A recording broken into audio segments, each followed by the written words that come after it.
నేను మా ఆవిడ బస్ టికెట్ దర్శనం బుక్ చేసుకోవాలంటే ఎక్కడికి వెళ్ళకుండా సింపుల్గా ఏం చేస్తాను తెలుసా అండి?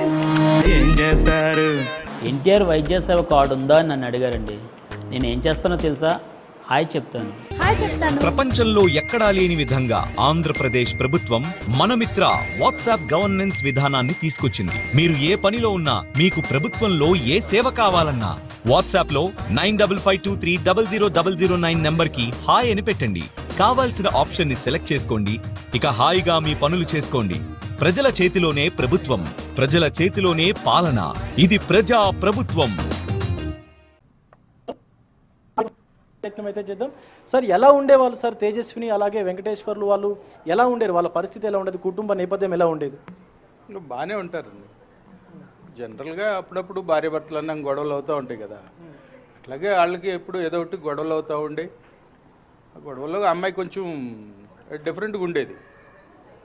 ఇప్పుడు పిల్లల ఆరోగ్య పరిస్థితి కూడా సరిగా ఉండేది కాదని, అలాగే వాళ్ళని వారానికి 2-3 సార్లు ఆసుపత్రికి తిప్పాల్సి వచ్చేదని చెప్పేసి కూడా సూసైడ్ నోట్లో పేర్కొన్నట్టుగా తెలుస్తోంది. పిల్లల ఆరోగ్యం ఎలా ఉండేది? వాళ్ళు యాక్టివ్గా ఉండేవాళ్ళ? యాక్టివ్గానే ఉండేవాళ్ళు, కానీ ఏదో చిన్న ప్రాబ్లం, ఫీవర్ అనో ఏదో జలుబు లాంటివో వస్తావో హాస్పిటల్ తీసుకెళ్తూ ఉండేవాళ్ళు, కానీ అంత సీరియస్ ప్రాబ్లం అయితే కాదు. జనరల్గా జలుబు అది చేస్తున్నప్పుడు తీసుకెళ్తారు కదా, అట్లా హాస్పిటల్కి వెళ్తూ ఉండేవాళ్ళు ఎక్కువ. మరి అలాగే ఇప్పుడు వెంకటేశ్వర రెడ్డితో ఎలా ఉండేది తేజస్విని? తరచూ గొడవలు ఏమన్నా పడేదా? గొడవలు పడతా ఉండేవాళ్ళు అండి కాస్త. ఇప్పుడు ఎదిరింటి వాళ్ళుగా పొరిగింటి వాళ్ళుగా మీతో ఎలా ఉండేది? అంటే మంచిగా మర్యాదగా మాట్లాడేదా, లేకపోతే ఏమైనా తిట్టడం లాంటి, దుర్భాషలు ఆడడం లాంటివి ఏమైనా చేసేదా? అమ్మాయి మూమెంట్ ఏ టైంకి ఎలా ఉంటుందో తెలియని పరిస్థితి అండి. మేము ఎక్కువ తలుపు కూడా తీసేవాళ్ళం కదా, అమ్మాయికి డిఫరెంట్గా ఉండేది కొంత. మనిషి ఏ టైంలో ఏ మూడ్లో ఉంటుందో తెలియని పరిస్థితి. మనం మంచిగా మాట్లాడితే ఒక్కోసారి ఏదేదో మాట్లాడేది. అంటే ఆ అమ్మాయి గురించి భయపడి మేము డోర్ తీసేవాళ్ళం కదా ఎక్కువ. అది ఫస్ట్లో మేము పిల్లల కోసం అని పిలుస్తూ ఉండేవాళ్ళం.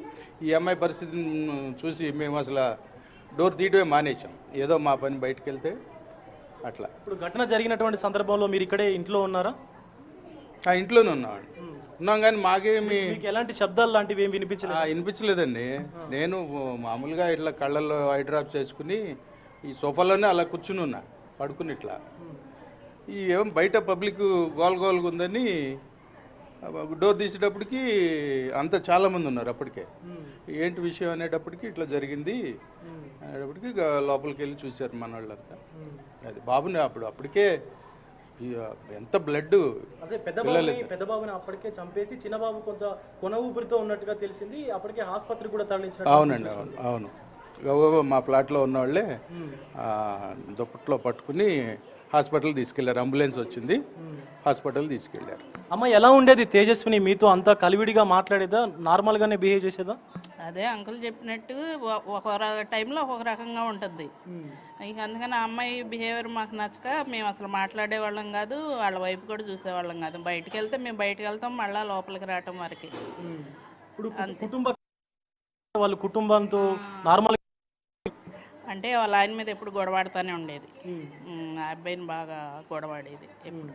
ఇప్పుడు వెంకటేశ్వర రెడ్డి వృత్తిరీత్యా కూడా ఆయన ఒక మెడికల్ దాంట్లో పనిచేస్తున్నారు అని చెప్పి చెప్తున్నటువంటి పరిస్థితి అయితే కనిపిస్తూ ఉంది. ఎలా ఉండేది ఆయన కండిషన్? ఎలా ఉండేది?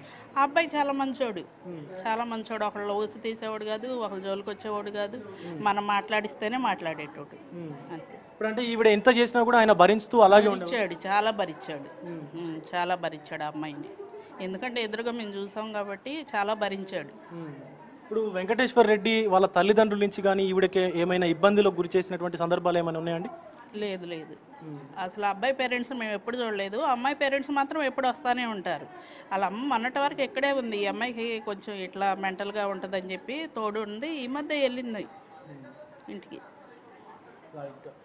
ఇది ప్రియా సిచ్యువేషన్. అయితే తరచూ కూడా భర్త పైన కొంత ఆమె వాగ్వాదానికి దిగేటువంటి పరిస్థితులు ఉన్నాయని చెప్పేసి కూడా ఎదురింటి వాళ్ళు అలాగే పొరిగింటి వాళ్ళు కూడా చెప్తున్నటువంటి సిచ్యువేషన్ అయితే కనిపిస్తూ ఉంది. మనం చూడొచ్చు ప్రస్తుతం పోలీసుల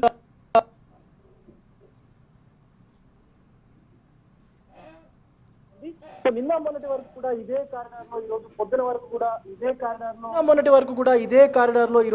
వరకు కూడా ఇదే కారిడార్లో ఆడుకున్నటువంటి పిల్లలు ఒక్కసారిగా కానరాని లోకాలకు వెళ్ళిపోయారు.